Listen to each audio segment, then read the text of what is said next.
Hello guys, welcome back to my channel stock mania. कैसे हैं आप सब। तो चलिए निफ्टी का एनालिसिस करेंगे, हम बैंक निफ्टी का एनालिसिस करेंगे, इसी के साथ साथ गोल्ड सिल्वर उसका एक शॉर्ट टर्म के लिए जल्दी से एनालिसिस करेंगे कि हमारा क्या व्यू पॉइंट होना चाहिए इन सारी चीज़ों में, किस तरीके से कमोडिटी मार्केट साथ साथ मूव कर रहा है, काफ़ी ज़्यादा अच्छा मूव कर रहा है इस टाइम पे गाइस। उसके साथ साथ अपना मार्केट जो है निफ्टी बैंक निफ्टी ये किस तरीके से मूव कर रहा है इसको हम समझने का कोशिश करेंगे। तो एंड तक ज़रूर देखना, काफ़ी कुछ सीखने को मिलेगा आप लोगों को। अभी आप निफ्टी का ये वीकली टाइम फ्रेम एनालिसिस है। सबसे पहले अभी आप देखो निफ्टी में हो क्या रहा है एक्चुअल में। अगर आप देखोगे ये जो एरिया है ना, यहाँ से मार्केट ने सपोर्ट लिया है, ठीक है। तो ये जो एरिया हमारे लिए काफ़ी ज़्यादा एक अच्छा सपोर्ट की तरह काम करने वाला है, 22,774 का जो लेवल है। दूसरी चीज़ क्या, अभी अगर आप देखोगे ना अपर लेवल से एक ट्रेंड इन्फॉर्मेशन हो रखा है, ये देखो। तो मार्केट गाइस जब तक ये ट्रेंड लाइन फॉर्मेशन से बाहर नहीं आता तब तक हम प्रॉपर पूरी तरह ट्रेंड चेंज नहीं कह सकते। और अभी आप देखो ये पैटर्न फॉर्मेशन हो रहा है निफ्टी के अंदर, तो क्लियर कट हमें दिख रहा है वीकली टाइम फ्रेम पे स्ट्रक्चर एकदम क्लियर है गाइस कि अभी मार्केट इसी रेंज में फंसा हुआ है। तो मार्केट को दोबारा से अगर अप ट्रेंड में कंटिन्यू होना है तो मार्केट को इस रेंज से बाहर आना पड़ेगा, अच्छा ब्रेकआउट देना पड़ेगा। उसके बाद ही फिर हम धीरे धीरे करके एक बड़े टारगेट्स प्लान कर सकते हैं। तो अगर इस रेंज से बाहर आएगा तो गाइस जो हमारा पहले टारगेट रहेगा वो 24,870 के आसपास रहेगा। उसके बाद जो नेक्स्ट रहेगा वो स्विंग हाई का रहेगा, सेम एज इट इज़ जिस तरीके से मार्केट फॉर्मेशन करेगा हम वैसा ही प्लान करेंगे। उसके बाद अगर आप लोग देखोगे जैसे ये देखो ये स्ट्रक्चर बनना, मैंने कल बोला भी था अपने रील्स के अंदर कि मार्केट रेसिस्टेंस जोन पे है गाइस। तो अभी आप देखोगे सेम वही हुआ, ट्रेंडिंग रेसिस्टेंस जो है यहाँ पे रिस्पेक्ट किया और बहुत स्मॉल से नेगेटिव कैंडल फॉर्मेशन की है, ठीक है। अभी हमें क्या करना है, अभी इसको समझते हैं, अभी हम किस तरीके से हमारा आगे के लिए प्लानिंग रहेगा। अभी सिंपल चीज़ आपको क्या करना है, इंपॉर्टेंट सपोर्ट एरियाज को मार्क करो। देखो ये जो जोन है ना ये एक इंपॉर्टेंट जोन है। इसका मतलब क्या है कि अगर मार्केट मान लो थोड़ा सा नीचे भी आता है तो मोस्ट प्रोबेबली 23,430 के आसपास से मार्केट को दोबारा से बाउंस लेना पड़ेगा। अगर मार्केट को ऊपर निकलना है तो बहुत ज़्यादा नीचे नहीं जाना चाहिए अकॉर्डिंग टू मी।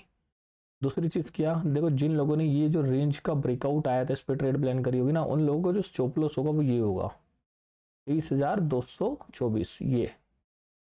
तो सिंपल सी चीज़ क्या रहेगा, अगर मार्केट ये लेवल ब्रेक करता है 23,224 वाला तो मार्केट 22,800 के लेवल को रिट्रेस करने का दोबारा ट्राई कर सकता है गाइस, ये ध्यान रखना।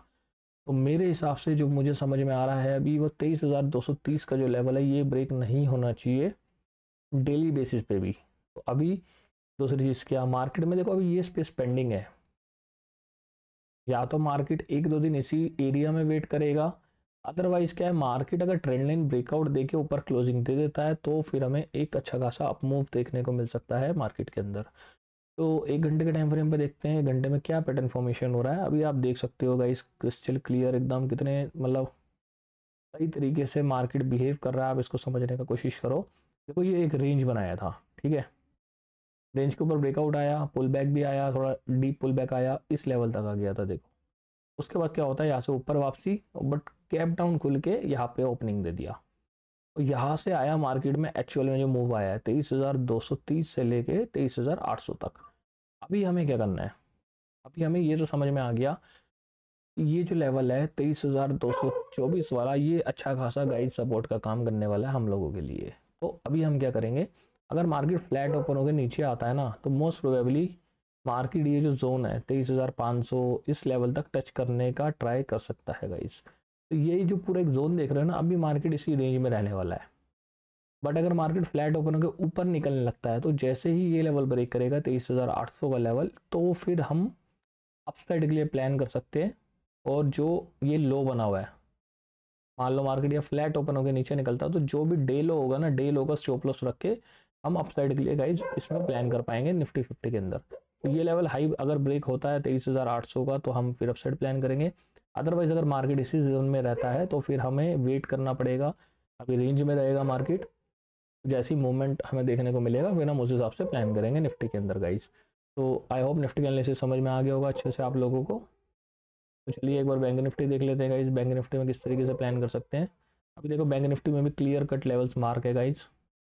अभी आप देख सकते हो ये जो लेवल्स आप देख रहे हो ये बैंक निफ्टी का एक घंटे का टाइम फ्रेम है। मैंने इसमें आप लोगों को बताया भी था, आप लोगों को अगर याद होगा तो ये रेंज अगर ब्रेकआउट देगा तो हमारा टारगेट्स कहाँ कहाँ तक के रहेंगे ये मैंने आपको क्लियरली पहले ही मेंशन करके रखा था कि दोनों लेवल्स पे। अब मेन चीज़ क्या है, देखो मार्केट हो सकता है या रीटेस्ट लेने आए नीचे, नो डाउट हो सकता है, क्योंकि देखो ये ब्रेकआउट आया है, मार्केट रीटेस्ट लेने आ सकता है, और जिस तरीके से प्राइस एक्शन बिल्ड कर रहा है हो सकता है थोड़ा बहुत मार्केट और रिट्रेस करे। बट एक चीज़ ध्यान रखना, ये जो ब्रेकआउट आया था ना, ये बायर्स का एज अ स्टॉप लॉस है, ये ब्रेकआउट कैंडल। अगर किसी ने ये ब्रेकआउट कैंडल पे भी प्लान किया होगा अपसाइड, सपोज करो डेली टाइम फ्रेम के हिसाब से, तो उसका जो स्टॉप लॉस रहेगा ना वो 49,487 के आसपास का रहेगा। अगर ये लेवल ब्रेक कर देता है, मान लो मार्केट पुल बैक लेने आया बट ज़्यादा नीचे आ गया और ये लेवल ब्रेक करा, तो मार्केट अगेन गाइज इसी रेंज में दोबारा से ट्रैप हो जाएगा, ये चीज़ ध्यान रखना। तो सेलिंग का भी उस हिसाब से, मेरे हिसाब से मत प्लान करना बैंक निफ्टी के अंदर स्पेशली। अगर ये नीचे भी आ रहा है इसको आने दो, जिस भी लेवल से एक अच्छी हैमर फॉर्मेशन इनसाइड बार पैटर्न हो गया 15 मिनट में, या फिर यार रेंज बना के मूवमेंट के लिए तैयार हो रहा हो बैंक निफ्टी, उस हिसाब से अगर आप अपनी ट्रेड्स को प्लान करोगे अकॉर्डिंग टू मी वो ज़्यादा बेटर रहेगा गाइज। यहाँ पे वेट करो एक बुलिश सेंटीमेंट बनने का, फिर उससे क्या होगा, आपको स्टॉप लॉस भी मिल जाएगा इस स्विंग के आसपास का ही, और फिर आप एक अच्छे टारगेट्स के लिए बैंक निफ्टी को प्लान कर पाओगे। तो आई होप आपको समझ में आ रहा होगा गाइस किस तरीके से प्लान करना है और क्या तरीका है एक्चुअल में ट्रेड्स को करने का। तो ये सारी चीज़ें अगर आप ध्यान में रखोगे, काफ़ी ज़्यादा अच्छी ट्रेड्स आप कर पाओगे। तो ये बैंक निफ्टी का एनालिसिस रहेगा। टारगेट मैंने ऑलरेडी मेंशन कर रखे हैं 51,564, ये डेली टाइम फ्रेम के हिसाब से ये टारगेट हम लोगों का प्लान रहेगा। और अगर ब्रेकआउट फेल्ड हो जाता है तो फिर उसमें हम गाइस कुछ नहीं कर सकते, तो फिर वापसी इसी एरिया में मार्केट ट्रैप हो जाएगा, ये ध्यान रखिएगा आप लोग। तो चलिए एक बार गोल्ड और सिल्वर जल्दी से देख लेते हैं। देखो गोल्ड जो है गाइस प्रॉपर बुलिश है, मतलब नीचे आने का तो नाम ही नहीं ले रहा है। ये घंटे का टाइम फ्रेम आप देख सकते हो कितना ज़्यादा बुलिश है। जब तक गाइस गोल्ड में कुछ ना कुछ हमें एक प्रॉपर 1-2 दिन कुछ सेलिंग सेंटिमेंट्स नहीं दिखते, तब तक हम प्रॉपर डाउन साइड का प्लान नहीं करेंगे। हम हर बार गोल्ड को नीचे आने पे पुल बैक पे दोबारा से अपसाइड का ही प्लान करेंगे। तो ये हमारा गोल्ड का रहेगा, क्योंकि देख सकते हो आप, ये देखो क्या मतलब खतरनाक मूवमेंट आ रही है गोल्ड में। यहाँ से देखोगे जैसे ये लेवल ब्रेक किया था गोल्ड ने, ये वाला लेवल, उसके बाद मूवमेंट देखो, मतलब 80,700 से गाइस 84,500 चल रहा है। तो बहुत ज़बरदस्त मूवमेंट गोल्ड के अंदर आ रही है। तो हम ट्रेंड के साथ ही अभी राइड करेंगे जब तक हमें डेली टाइम फ्रेम में एटलीस्ट कोई नेगेटिविटी नहीं दिखती तब तक के लिए। तो same as it is guys silver में भी रहेगा। सिल्वर भी चलो एक बार जल्दी से नज़र मार लेते हैं। सिल्वर में आप देख सकते हो एकदम अपने रेसिस्टेंस जोन के पास में सिल्वर ट्रेड कर रहा है।